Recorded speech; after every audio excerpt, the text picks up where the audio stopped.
entendes o que leis, a nossa mente não pode ficar pensando que a gente está falando de alfabetização. Isso.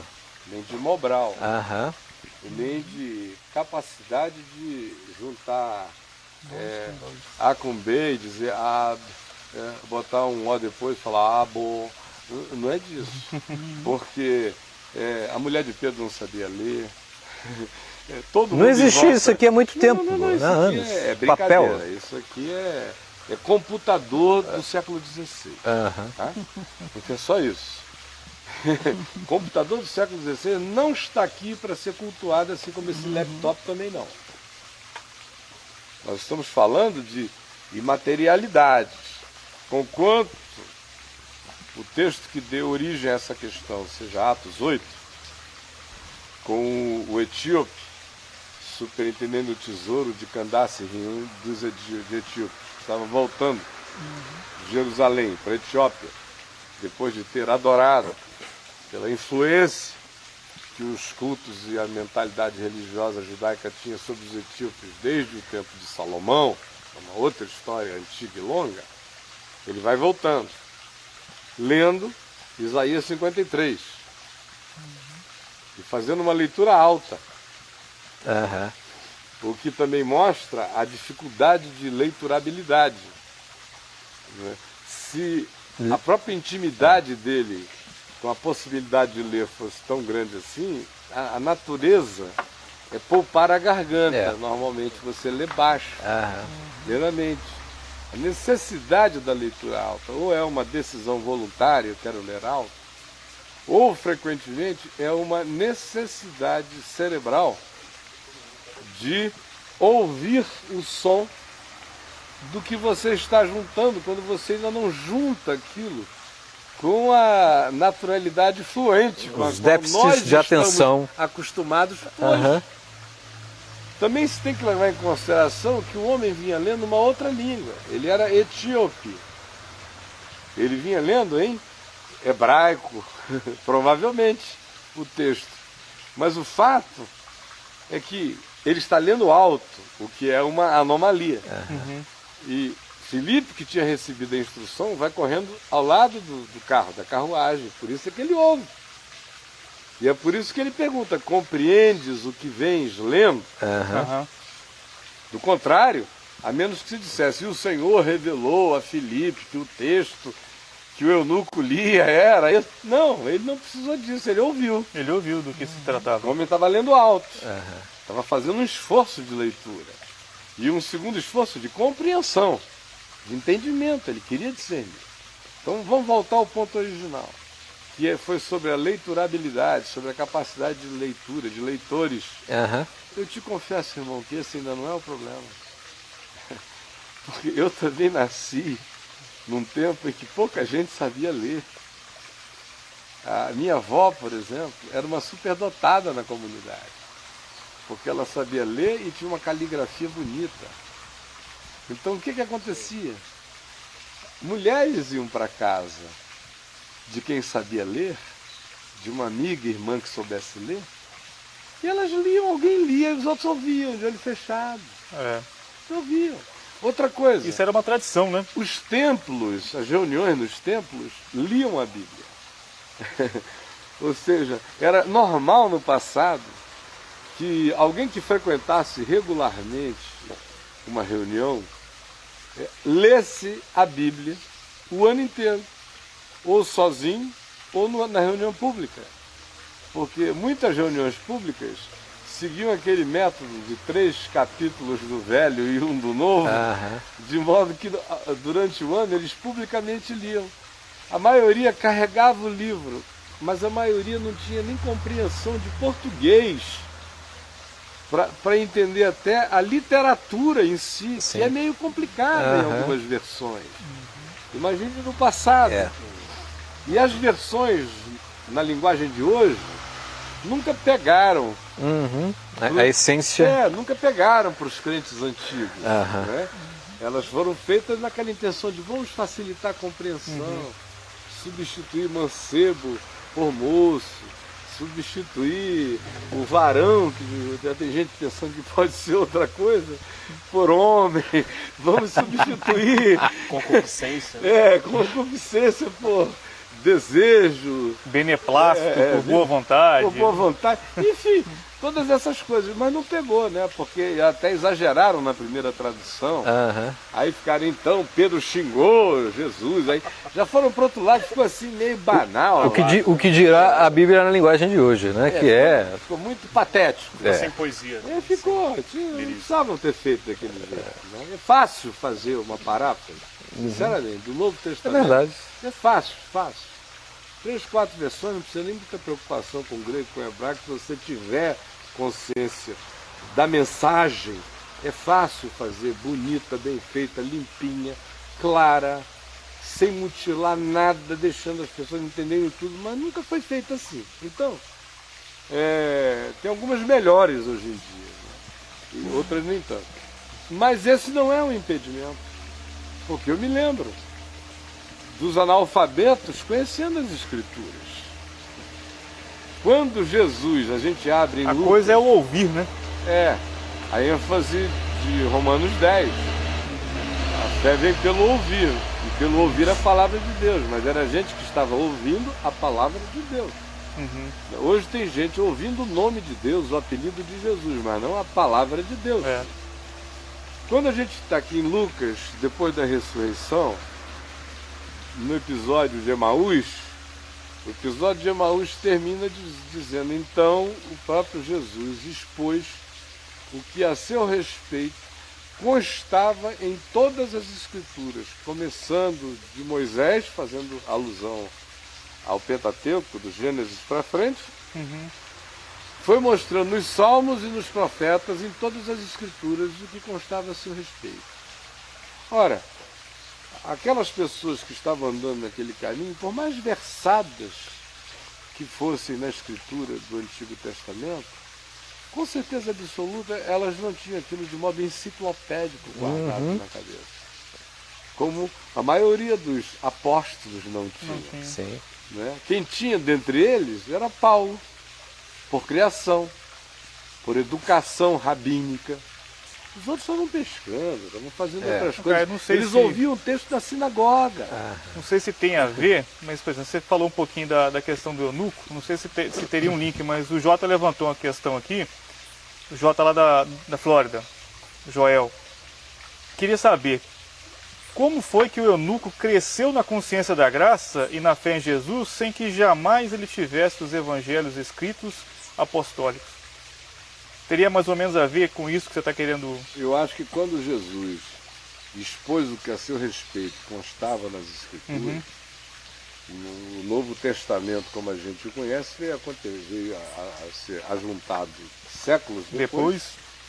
O primeiro evangelho, numa perspectiva assim, muito generosa de proximidade entre a ascensão de Jesus e o surgimento do primeiro evangelho, se nós formos assim, daquela generosidade conservadora dos que queriam, se possível, que ele tivesse sido escrito no dia seguinte, você fica com 17 anos, mas é mais sensato ficar com 30 de afastamento, provavelmente.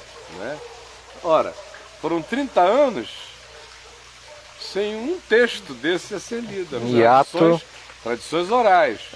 Por exemplo, o Sermão do Monte foi memorizado nos chamados oráculos do Senhor. Os ditos de Jesus? Os ditos de Jesus. Então, e como Jesus os falou em aramaico, o Joaquim Jeremias, especialista em aramaico, que traduziu o Novo Testamento grego, as parábolas de Jesus e um monte de textos dos evangelhos para o aramaico, descobriu que, fazendo a versão para o aramaico com aquela meticulosidade toda, o texto fica com rima, métrica e poesia no aramaico. De modo que a memorização era extremamente fácil. A parábola do filho pródigo em aramaico é igual a um repente nordestino. qualquer um guarda, assim como no Nordeste todo mundo guarda. Então, além de tudo, Jesus era um repentista na comunicação. Ele ia construindo na hora uma figura simples, uma metáfora.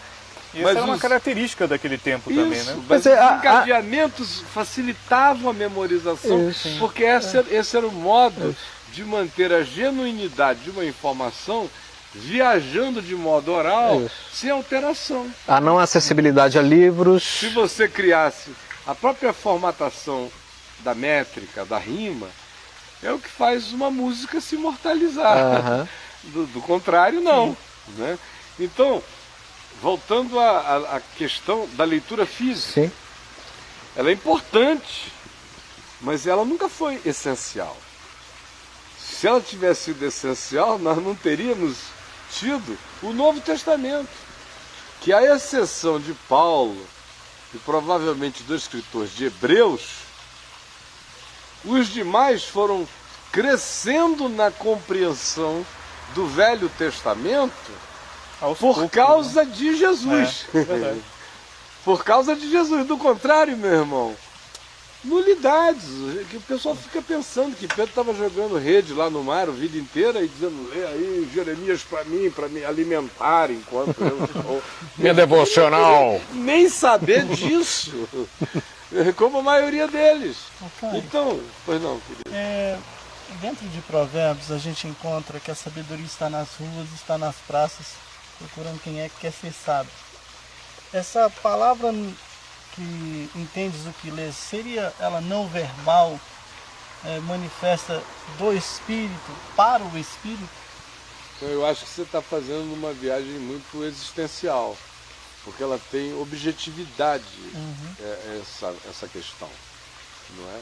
Conquanto a dimensão do Salmo 19, aplicado por Paulo em Romanos 10, faz com que o Salmo, que era um salmo só da natureza, comunicando a glória de Deus ao homem, e a voz de Deus, que no Salmo 19 se faz ouvir por toda a terra, e as palavras que se fazem ouvir até os confins do mundo, são atribuições da mesma coisa que Paulo diz em Romanos 1, porque toda a criação, todas as coisas criadas, né, manifestam o eterno poder de Deus, os seus atributos e a sua divindade, de modo que os homens se tornam inesculpáveis pela campanha de evangelização da natureza, como eu escrevi semana retrasada, né?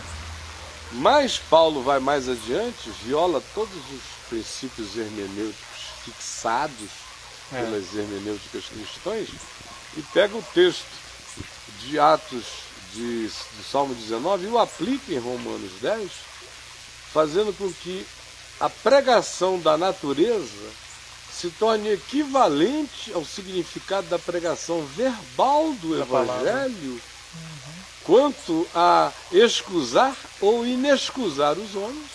E aí, nesse caso, não é a pregação da natureza. Nesse caso, a natureza é só a mídia, é só o mensageiro, porque a voz que se fez ouvir foi a dele, que é a mesma que se faz ouvir quando alguém com sinceridade prega a Escritura e alguém com sinceridade ouça a palavra. É porque ele fala, né? Ele diz que vocês é a mesma ouviram. voz. Se faz ouvir. Se então, fez ouvir. não dá para negar esse fato. Então a gente tem que dizer, olha, a hermenêutica de Paulo não serve para nós, então vamos abolir Paulo do Novo Testamento. Mas que a liberdade hermenêutica dele era essa, nesse sentido, era total. Então, a sua questão, a meu ver, recai aí, mas não no ponto aqui. Nosso ponto aqui, voltando à questão do Jota, lá na Flórida, é o que aconteceria, né? Nesse ato. Aconteceria o que aconteceu. Eles não tinham Mateus, Marcos, Lucas, João, não tinham nada disso. Eles eram o processo. Eles foram aprendendo o Velho Testamento enquanto o livro de Atos dos Apóstolos foi sendo vivido. Porque até mesmo o que Jesus ensinou a eles sobre si mesmo, durante aqueles 3 anos, frequentemente o Evangelho diz, mas isto ainda lhes estava oculto, não podiam compreender. O próprio Jesus sabia que antes de determinadas experiências históricas que se existencializam, se internalizam, não dá para o indivíduo compreender certas coisas. Portanto, Jesus estava dizendo que era a experiência interior que haveria, a experiência interior com a palavra que ele estava anunciando e que se transformasse em fé nele enquanto ele estava ali e posteriormente, quando ele já não estivesse, a palavra pregada que em ouvida se transformasse em fé no coração de quem ouvisse, era o elemento essencial e primordial até para abrir o entendimento para as demais coisas. Porque a primeira coisa a ser fixada no entendimento não é a Bíblia. A primeira coisa a ser fixada no entendimento do discípulo é: tu és o Cristo, o Filho do Deus vivo. E Pedro chegou a esse discernimento não por um longo estudo das Escrituras, mas por uma profunda experiência com Jesus. Uma revelação. E que veio daquele cotidiano, daquele discernimento ali. Eles não tinham a Escritura, mas tinham Jesus. Hoje a gente não tem Jesus fisicamente, temos o Espírito. A promessa de Jesus não foi: eu vou, mas eu vos deixo a Bíblia. Que é como, parece que foi isso que ele disse para os evangélicos. O que ele disse foi: eu vou, mas eu não vos deixo órfãos. Eu vos envio a mim mesmo no meu Espírito. Ele vos ensinará todas as coisas, vos guiará a toda a verdade. João, lá na frente, velhinho, diz: vocês não têm necessidade de que alguém fique em volta de vocês dizendo o que vocês têm que crer e pensar, porque se vocês andarem na sinceridade do Evangelho, vocês têm a unção que vem do Santo, a qual vos ensinará todas as coisas. E Jesus mesmo, um pouco antes daquela despedida, antes da cruz, disse à moçada: olha, eu tenho muito ainda a vos dizer, mas vós não o podeis suportar. Então houve muitas coisas que eles puderam suportar depois da ressurreição. Houve muitas coisas que ficaram para depois. A confiança em Jesus no vento é uma coisa tão fabulosa no espírito, que é vento, que é nada, que é intangibilidade, o ruá. A confiança dele no vento é muito maior do que qualquer coisa. A confiança dele, na presença dele indiscernível, é até mais poderosa do que a confiança dele na presença tátil dele, porque ele disse aos discípulos: olha, convém-vos que eu vá, vai ser melhor se eu estiver dentro de vocês. Então, outras dessas coisas eles aprenderam depois, logo depois, e a maioria prática delas eles foram aprendendo numa jornada longa. E aí, nesse processo, eu diria o seguinte: Paulo veio a ser a figura antitética, absolutamente significativa e essencial para gerar um contraponto em relação ao que o Evangelho poderia ter se tornado se ele não tivesse sido arrebentado de dentro para fora pela conversão de Paulo, levando-o direto para fora do confinamento judaico das Escrituras e levando a palavra pura e simples do ensino histórico de Jesus para um ambiente absolutamente pagão e desnecessitado de comprovações de Jesus que fossem validadas por Moisés, que eles nem sabiam que era Moisés, por Isaías, por Jeremias, por quem quer que fosse, porque era algo absolutamente novo. Então a chegada de Paulo reinventa a própria pregação, porque você veja, lê as pregações de Pedro e de outros feitas em Jerusalém num contexto cheio de judeus e de sacerdotes. É toda uma pregação que viaja pelo Velho Testamento. Ouça uma pregação de Paulo em Atenas, no Areópago. Ele quer saber de Moisés, de qualquer coisa desse gênero? Não, a moçada ali, se ele tivesse que falar, era de Platão, Sócrates, Zenão, Epícoro, qualquer uma outra figura dessa, mas essas aí não. ele chega já com o Evangelho puro e simples, mostrando que qualquer criatura no mundo, mesmo que nunca tenha lido o Velho Testamento e nunca lê, mas se entender com a mente e discernir com o coração a essência pivotal do significado do Evangelho, de maneira milagrosa e misteriosa, quando a Matrix entra, o conjunto inteiro se instala. Que foi, por exemplo, o que eu vi nas vidas de muitas pessoas que vieram a saber por que se tornaram daquele jeito muito depois, pela leitura da Bíblia, porque o testemunho, e é isso que crente não acredita, as sociedades bíblicas não acreditam, o culto ao livro Bíblia inviabiliza essa fé na liberdade de Deus e no poder do Espírito de revelar Jesus quando o homem não entra com as doutrinações. É essencial aquela diferença, né? Bíblia é o livro, Escritura é o texto e palavra enquanto isso, revelação. Né? E a palavra é o Senhor Jesus, né? O Evangelho é Jesus.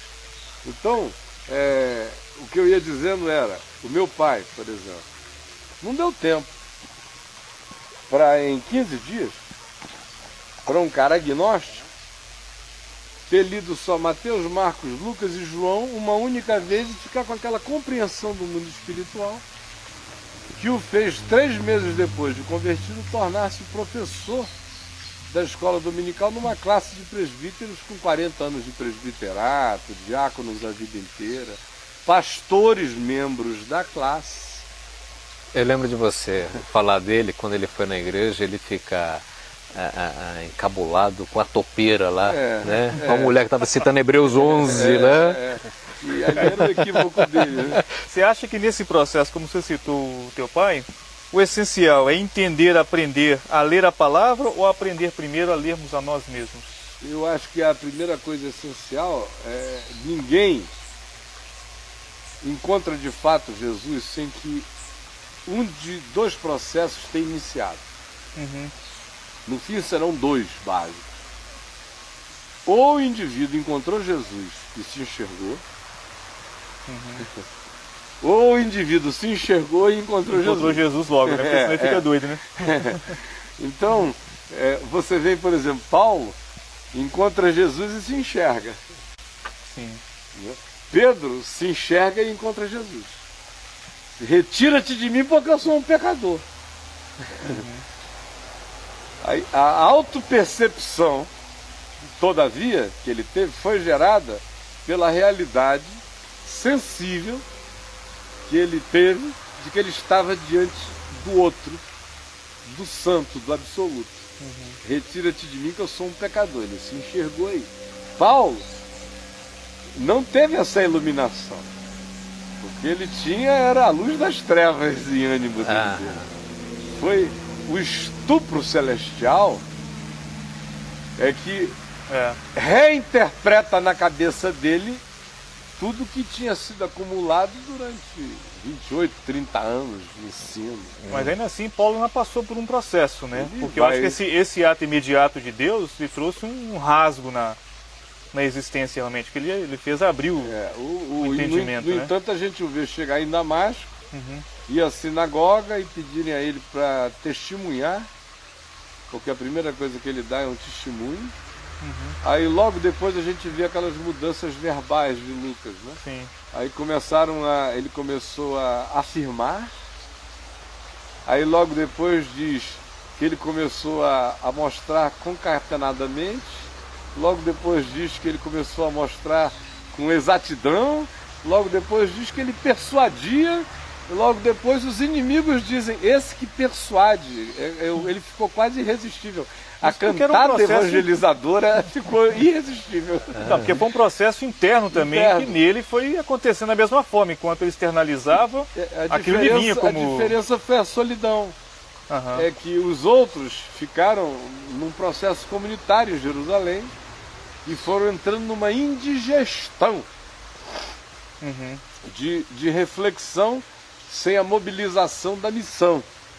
que só vai acontecer na morte de Estevão, quando eles são jogados fora, semeados pela soberania de Deus, dispersos. E ainda vão relutar para ver se pregam ou não.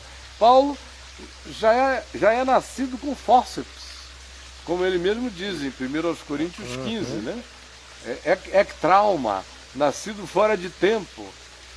Foi arrancado, já nasceu fora do útero de Jerusalém, já nasceu fora do útero do confinamento sacerdotal, embora ele tivesse originalmente sido mais do que qualquer um outro, já nasceu fora da geografia daquele ambiente, não ficou sob a tutela e o ensinamento dos apóstolos, teve aquele carinho de Barnabé já inicial, que algumas tradições antigas os tornam primos, Paulo e Barnabé. Não é? Ninguém pode afirmar isso porque não está dito na Escritura, mas são tradições muito antigas que os colocam nessa relação de parentesco.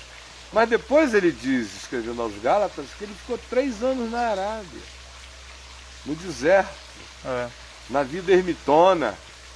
Aí ele volta e diz, olha, eu não aprendi nem de carne nem de sangue. Você acha que essa solitude de Paulo reforçou isso, então? Ah, totalmente. Porque ele tinha o encontro inquestionável com Jesus, que é mais poderoso do que qualquer coisa, ilumina tudo. Ele compara isso nos textos dele, nas outras cartas. Quando ele faz alusão a essa experiência do encontro dele com Jesus, ele só vincula isso a coisas épicas do passado da Escritura, né? A criação do mundo, você vinha andando em trevas, e o mesmo que disse haja luz e houve luz resplandeceu nos nossos corações. Quer dizer, ele cria um Gênesis. A experiência dele indo para Damasco foi um Gênesis, foi o começo do mundo. A mesma palavra me iluminou. Escrevendo do deserto. Escrevendo a Tito, ele usa outra figura assim, épica, extraordinária. Ele diz, transbordou a graça de Deus. Quem me chamou a atenção para isso, pela primeira vez na vida, foi o John Stott, conversando comigo num barco, quando ele me mostrou que no grego era uma palavra usada para arrebentar uma represa, né? E é uma coisa poderosa. Ele disse, olha, eu era uma represa. E a graça veio e explodiu essa represa. Você observa o outro. Outra metáfora dele é o parto por fórceps. Todos tinham nascido de nascimento natural, os outros apóstolos. Aconteceu no cronograma. Eu é que nasci fora da hora, fora de tempo. Fui arrancado por um trauma. Fui puxado pelo parteiro celestial à força. Então esse é o primeiro elemento pivotal. É essa batida aí dentro. No caso dele, houve o Barnabé, que andou, que sabe lá Deus o que o Barnabé compartilhou com ele, o que o Barnabé tinha dentro de si, tinha muita riqueza, a gente vai vendo depois. Existem pessoas, comentaristas, que inclusive atribuem a epístola aos Hebreus a Barnabé. Né? Pois bem, aí dali ele vai para essa solitude de 3 anos. Só que ele vai com essa solitude carregando, diferentemente de Pedro, Tiago, João e outros, que não tinham tido um treinamento rabínico qualificado e nem de natureza alguma, que provavelmente ouvissem as escrituras apenas aos sábados na sinagoga. Paulo não, era debruçado de manhã, de tarde e de noite, desde criança aprendendo isso. Agora esse acervo do Velho Testamento é todo relido por ele a partir de Jesus, e ele faz disso vendo Jesus como a chave hermenêutica. Porque a diferença, eu já te dou a palavra. Ontem, quando a gente anunciou aqui que o nosso tema seria esse, alguém me escreveu, já é a terceira pessoa que me escreve, assim, carinhosamente, mas assim com uma energia meio ofensiva. E eu noto que são pessoas educadas, finas e teologicamente ilustradas e de muitas leituras, e que ficam assim meio com raiva de mim quando alguém confirma que a ênfase, dentre as minhas ênfases, essa de Jesus, a chave hermenêutica, é total. Aí parece que eles ficam com raiva, como se eu tivesse inventado esse negócio. Aí alguém já me Mas é escreveu... porque o valor deles maior ainda é o manual de hermenêutica, Aí né? ele chega e me diz, não, mas Lutero disse que isso e aquilo, eu sei. Eu sei antes dele saber, eu já sabia disso. Aí ontem alguém me disse, mas Barth disse que Jesus é a palavra. E daí? João começa o evangelho dizendo, ele é o verbo, então e daí? Dizer que Jesus é a palavra, não se disse nada ainda. É uma informação. É uma informação. É uma informação utilíssima. Agora, quem de fato entendeu essa informação até as vísceras, Existencializou isso. de todo, olha, já não tem barganhas a fazer. Não tem barganhas a fazer com a lei de Moisés. Pega tudo que é escrito de dívidas, joga fora e puxa a descarga. A fé vem pelo ouvir Não a palavra tem de mais Deus, assunto. não é isso aqui. Não é leitura da Bíblia necessária. Por isso ele diz, a lei, Então, o fim da lei É Cristo. é Cristo. Para a justiça de todo aquele que crê. Então, pegar o pacote inteiro, jogar, pá, aí alguém diz, tá legal, Barth fez, amém, eu acho até que fez. Em muitos aspectos. Vai pegar o rito inteiro do cristianismo e jogar pela descarga, fez? Não fez. E pode ir pegando as outras coisas que não fez, porque levar até as últimas consequências é uma coisa que, sinceramente, eu vi Paulo fazer. Quem discerniu que Jesus é a chave hermenêutica para a compreensão das Escrituras, mesmo que Jesus tenha dito que ele era, mas ficou na obscuridade do entendimento. Quem discerniu na prática foi Paulo, que dentre eles todos era o mais versado no texto. Disparado. E foi ele que teve a coragem, quando a gente lê Colossenses capítulo 2, ele dizendo, olha, pegou e jogou tudo fora. O que a gente tem que ver, imaginar esse homem na solitude da Arábia, com os textos que ele tinha, com os que ele conseguia e com tudo mais, e ele lendo tudo a partir do que estava consumado, feito, acabado, realizado, definido e peremptoriamente estabelecido para todo sempre, sem mudança, e jogando fora. Jogando fora, é um exercício de jogar fora.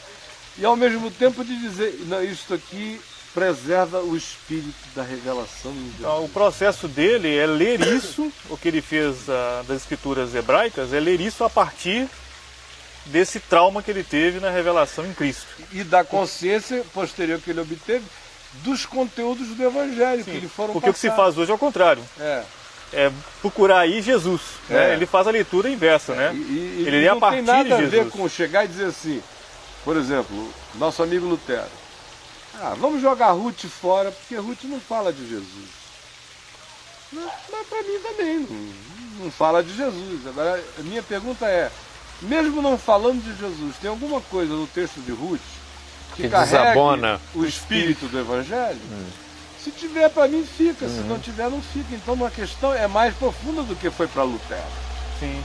Como é extremamente mais prática, a meu ver, do que foi para Barth. Ela tem a praticidade que você encontra em Paulo. E a coragem desgraçada que você tem dele, de chegar e dizer, carrega o espírito, fica, não carrega, vai.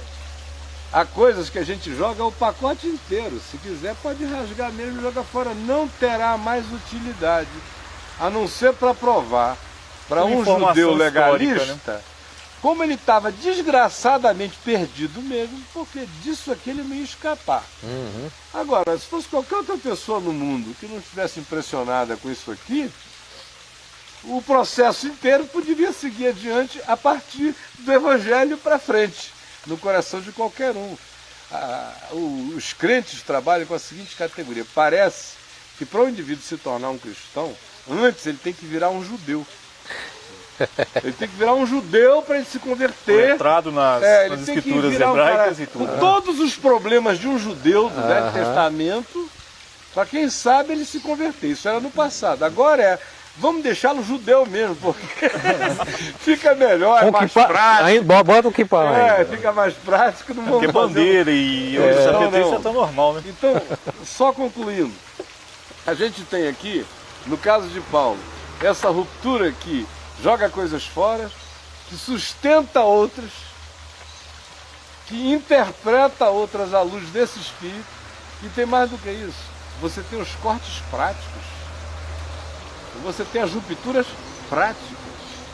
Você tem as não barganhas práticas. Você tem tudo isso sendo feito em razão dessa pedra angular que estava ali posta dentro dele. E as rupturas e as não negociabilidades foram intensas na vida do homem. Daí eu me admirar tanto, por exemplo, quando a gente chega em Atos 15, que é um momento de concílio, está Paulo mandando ver lá entre os gentios e os ecos chegando aqui com toda forma de interpretação errada, né? E ódios crescentes entre judeus e entre cristãos, judeus ainda aferrados aos movimentos litúrgicos ou legalistas ou cerimoniais, ou seja lá o que fosse, interpretando Paulo equivocadamente. Quando ele chega lá, vocês vejam, naquela primeira visita, onde ele pega a carta, ele e Barnabé, para voltar, acalmando o coração dos crentes, porque aqueles pitbulls de Jerusalém tinham ido de cidade em cidade dizendo que se o pessoal pagão, gentil, que tinha se convertido ao Evangelho, não guardasse toda a lei do Velho Testamento e as cerimônias e tudo mais, Jesus não era suficiente, eles estavam perdidos. Então, para Paulo, isso era uma declaração equivalente a que o pessoal de Jerusalém tivesse negado a fé. Tamanha era a radicalidade dele, ele não brincava com isso. Escrevendo aqui aos Efésios, qual é o clamor dele? Olha, eu estou aqui apanhando, levando tarugo de todo lado, cacetada de todo modo, para que a glória do Evangelho permaneça entre vocês. Não negociem com a moçada, não façam concessões, senão eu vou ter corrido em vão. Eu estou apanhando isso tudo para que a fé no Evangelho possa ser uma fé não presa à cultura judaica, à lei judaica, à religiosidade judaica, possa ter a cara da saúde, da experiência cultural de vocês, porque é para o mundo inteiro e não tem nada a ver com esse pedigree passado. Não negociem, porque vocês são a minha glória e a minha coroa no dia de Cristo Jesus. Fiquem firmes nisso aí, não voltem atrás. Esse é o desespero dele. Então, voltando ao nosso querido Jota, né? Paulo, a meu ver, é a exceção desse indivíduo que já tem esse arcabouço de um conhecimento inteiro, pega Jesus como a chave hermenêutica, é o primeiro absolutamente lúcido do que está fazendo, relê a Escritura inteira nessa perspectiva. Coisas saem, coisas ficam, outras coisas ficam porque carregam o espírito dessa afirmação. Mas já não mais evangelizaremos o Velho Testamento como condição sine qua non para que a fé surja no coração de um gentio. Paulo, no máximo, usa o Velho Testamento para mostrar ao judeu como a realidade de Jesus era o cumprimento da promessa. E aí, quando o indivíduo crê que Jesus é o Messias, ele pega a fé em Jesus como Messias, como a palavra encarnada, consumada, realizada e completa. E agora ajuda o judeu convertido a jogar fora o que ficou caduco, esclerosado, obsoleto, o que foi sombra, e perdeu a significação. E essa é a primeira viagem de Jesus como chave hermenêutica, lúcida e consciente na interpretação da Escritura. Cara, isso está claro. Na leitura de Paulo, por exemplo, hoje a gente consegue ler isso e perceber essa chave como meio de interpretação de Paulo. Então, por exemplo, você disse lá que alguns citam que Calbart fez isso. De fato, em alguns textos ele menciona. Mas como Calbart, por exemplo, Paul Tillich também fez algo assim. E por que eles foram considerados teólogos liberais?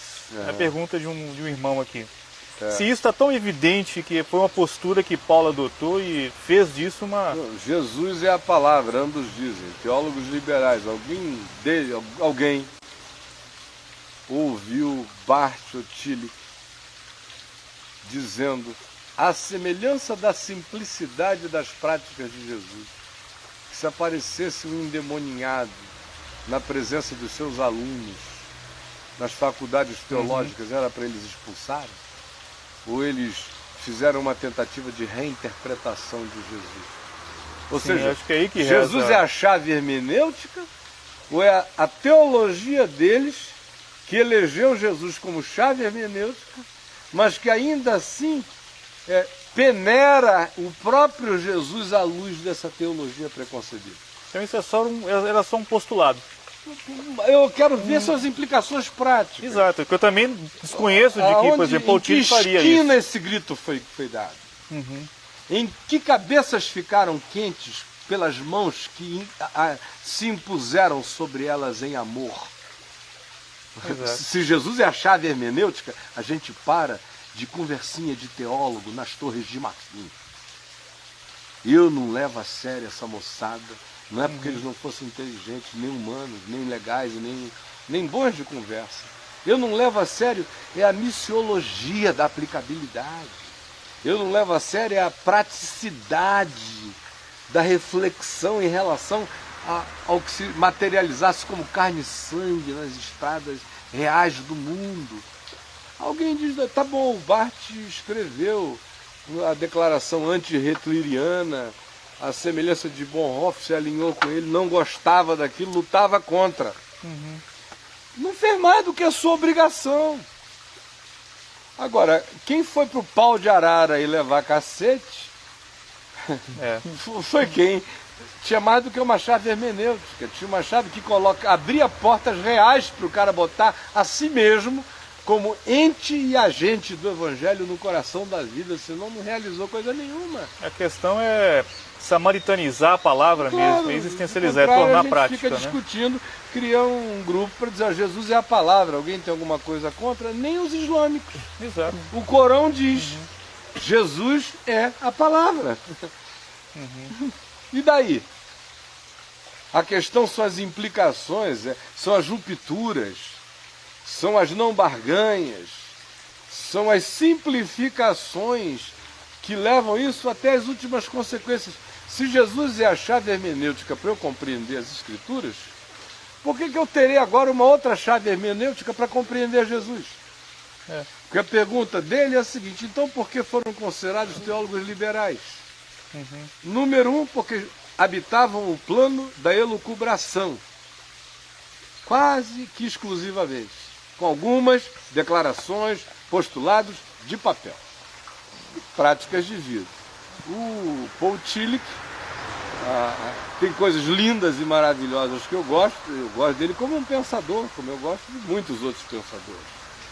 Mas nunca foi para mim um indivíduo que me esquentasse a alma na direção de qualquer outra coisa, é um diletantismo. Porque eu sou uma pessoa que só consigo dar passos na direção de passos, de atos. A palavra para mim só vira alguma coisa se ela se encarnar. Essa é a grande diferença se ela de Paulo. Se encarnar. Do contrário, Jesus é a palavra, Jesus é isso, só aquilo. Verborragia. A minha dogmática é em torno de Jesus como verbo. Qual lindo, Jesus, tudo né? Um Jesus intelectualizado, agora, que só tá no plano do saber. É um Jesus que tem que sofrer a minha interpretação. E como eu sou um alemão educado, apesar do Hitler estar cheio de bruxaria, mas eu não boto a mão na cabeça de ninguém, não digo sai demônio, porque eu não creio nisso. Esse assunto já está demitificado, isso já foi feita uma outra leitura. Essa é a palavra que eu lembro, é desmitificar, né? Demitificação. Isso. Então já está demitificado, e agora a percepção é outra. Então quem é a chave hermenêutica de quê? Quando Jesus é a chave hermenêutica, é ele a que me lê.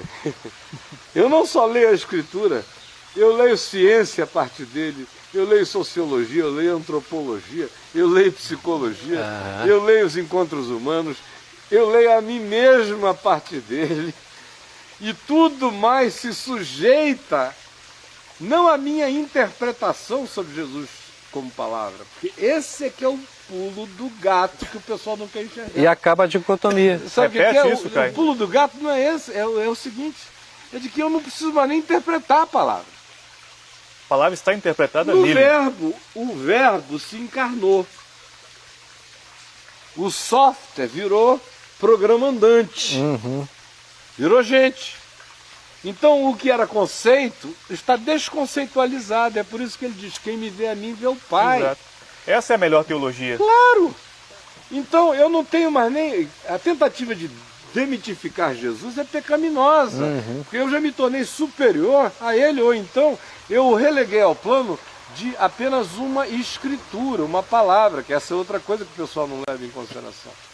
Tem um bocado de gente que quando diz que Jesus é a palavra, eles não estão dizendo que Jesus é o eterno encarnado e que todas as coisas nele estão completas e ditas e que, como Paulo afirmou, todos os tesouros da sabedoria e do conhecimento neles estão em profundidade inacrescentável. Não. Alguns estão dizendo, quando dizem isso, se você for a um monte de professores em Princeton, nas escolas teológicas de Claremont, ou da Califórnia, algumas da Inglaterra, ou na Alemanha, quando você ouvir que Jesus é a palavra, eles estão dizendo que é a palavra mesmo. Não é a palavra encarnada, porque alguns não têm nem certeza se Jesus é histórico. Essa é outra questão para eles. Não tem nem certeza se Jesus é histórico, ainda estão nessa discussão, não dá para levar essa moçada a sério. Enquanto o verbo não estiver definitivamente encarnado como histórico diante deles, nós ainda temos uma questão filosófica bonita, só isto.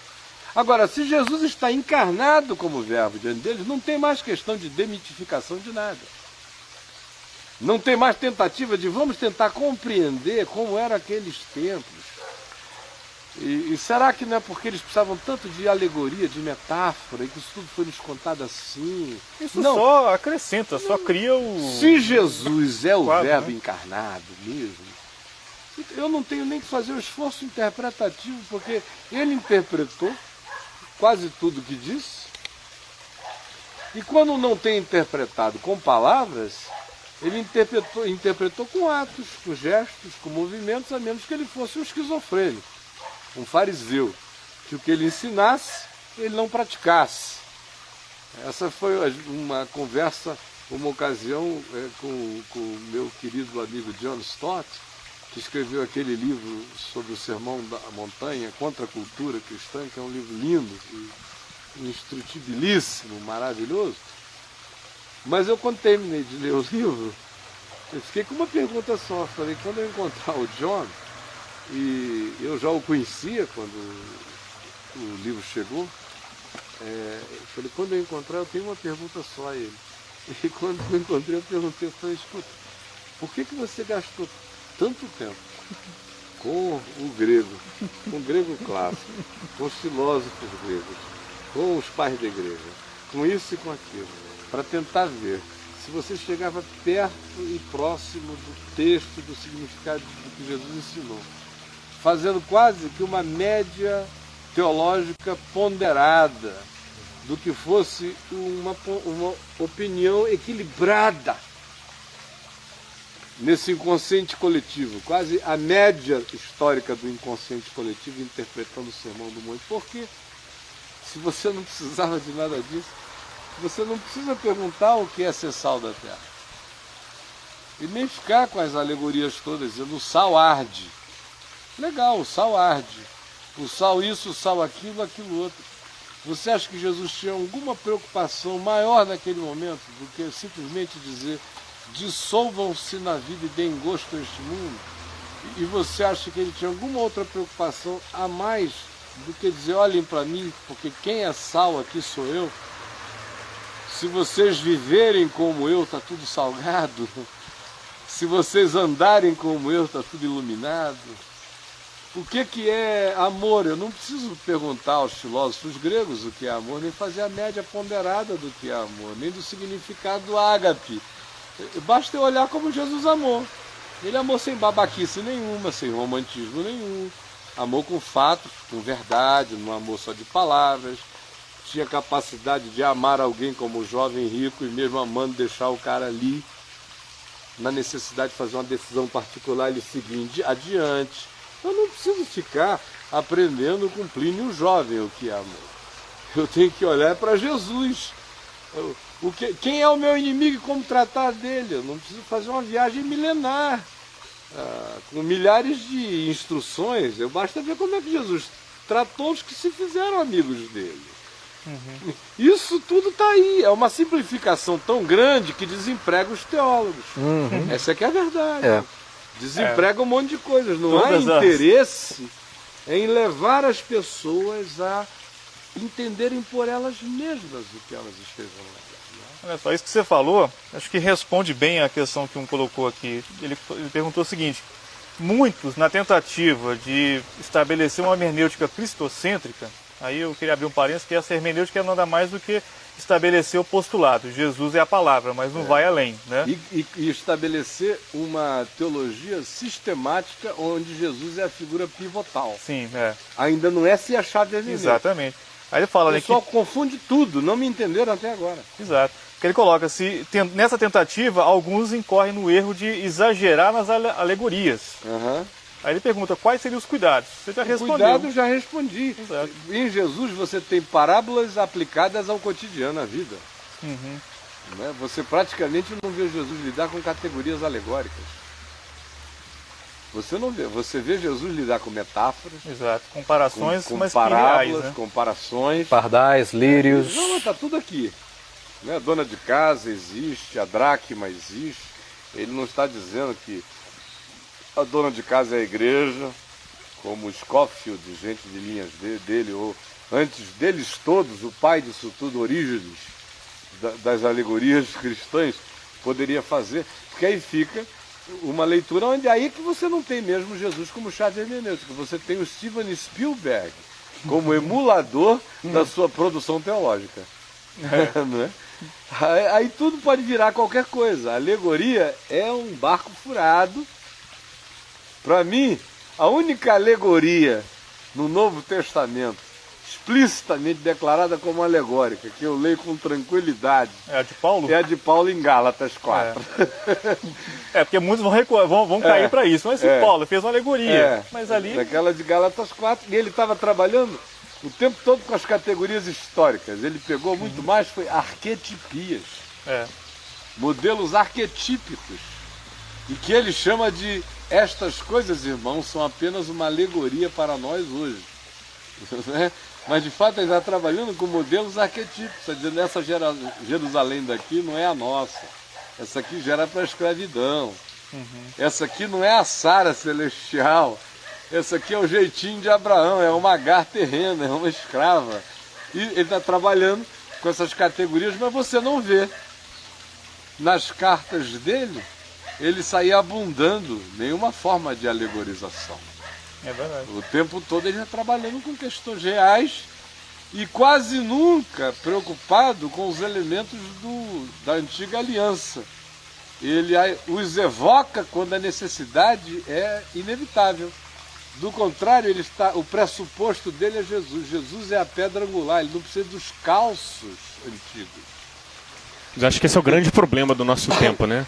Há um problema que a gente vê conversando assim com qualquer pessoa de várias igrejas, independente de ser histórico, pentecostal, adventista, que é não categorizar o que é mais importante para decifrar o menos importante na palavra de Deus.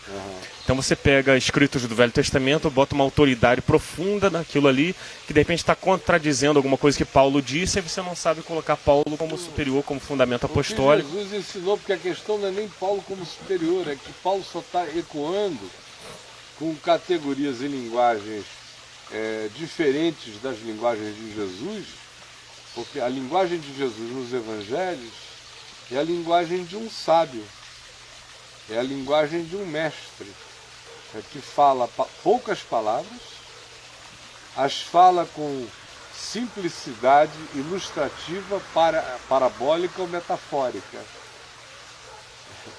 É isso que você vê em Jesus. O que você vê em Paulo é a palavra de um discípulo de um mestre, com o afã explicador e aplicador do princípio discernido. É isso que você encontra em Paulo. O que eu acho interessante, assim, o que fica muito claro, que a igreja, de forma geral, infelizmente, e aí é um problema mental que gera problemas culturais e espirituais por decorrência, não compreende Paulo, assim como não compreende o escritor aos Hebreus, porque tudo aquilo que Paulo e o escritor aos Hebreus está desmontando acerca desses fundamentos do Velho Testamento para remontá-los em Jesus, apontando para Jesus, na cabeça das pessoas vira um trauma. Então está todo mundo seguindo tendências judaizantes, em crises e conflitos. Não, por que não guardar o sábado? Mas por que não isso? E tendências legalistas sem compreensão da guerra. Foi muito grande, você não acha? Com certeza. Assim, dando nome aos bois mesmo, sem medo, né?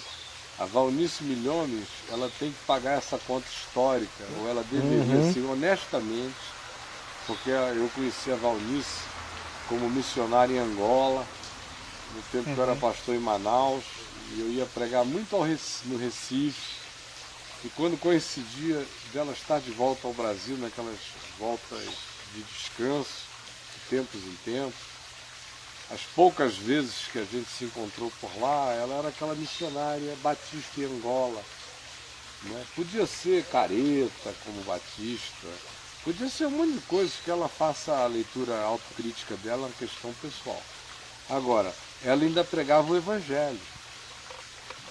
Depois disso ela passou a pregar um outro Evangelho. Eu digo isso com temor, tremor, carinho, amor e todo respeito. A Valnice Milhomes, de 1984 para frente, não sobreviveria a um encontro com Paulo. Não sobreviveria. Totalmente divergente. Né? E como agora ela anda meio sumida, eu quase não tenho ouvido falar dela, mas eu vi que nesse período, um monte de coisas que ela afirmou, nem todas ela retirou. Publicamente eu nunca a vi retirar nenhuma. Mas ela pelo menos começou a diminuir a ênfase, o que já é uma grande ajuda, e diminuindo. Seria muito bom e sadio para ela e para todos, que se ela já não crê, ela só não silencia apenas, ela vem e diga, me perdoem, durante 20 anos eu ensinei isto errado, eu fiz disso uma bandeira, eu briguei por isso, eu seria saúde para ela quase por isso, seria saúde para ela e para muita gente. Mas ela precisa assumir que assim como Kenneth Hagin é o pai dessa bostalhada toda que entrou por aqui de conteúdo teológico de prosperidade, de neurolinguística, de autoconfiança, de alienação do evangelho. Deus que serve meus interesses imediatos. Deus a meu serviço.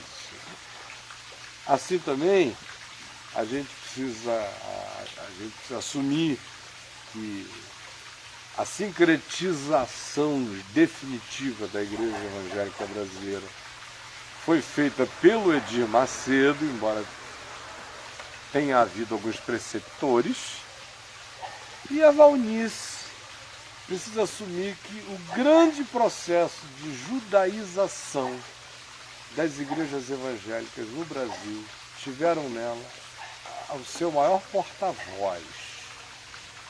E alguns que continuam até hoje com ênfases exageradas, exacerbadas, adoecidas, que não sobrevivem ao encontro com o evangelho puro e simples, como eu disse, não sobrevivem a um encaramento com Paulo. Se fosse na igreja de Gálatas, e ao invés de Pedro e Barnabé, que estivessem lá, fosse Valnice Milhomes e um outro, o Paulo que ia cantar, vocês não têm ideia da epístola que ia ser escrita. Ia fazer de Gálatas virar um conto da carochinha, porque Pedro e Barnabé não tinham caído em dissimulação tão grande quanto ela, e esses todos caíram também. A nossa gravidade é muito maior, nós não nos temos dado conta. Datar até a volta de Cristo. Né? Agora, eu estou falando isso no meu espírito mais manso, gostaria muito que ela estivesse me ouvindo, ou se alguém que a conheça bem, aconselho a assistir esse programa na sexta-feira que vem, quando ele vai ser repetido às 9h.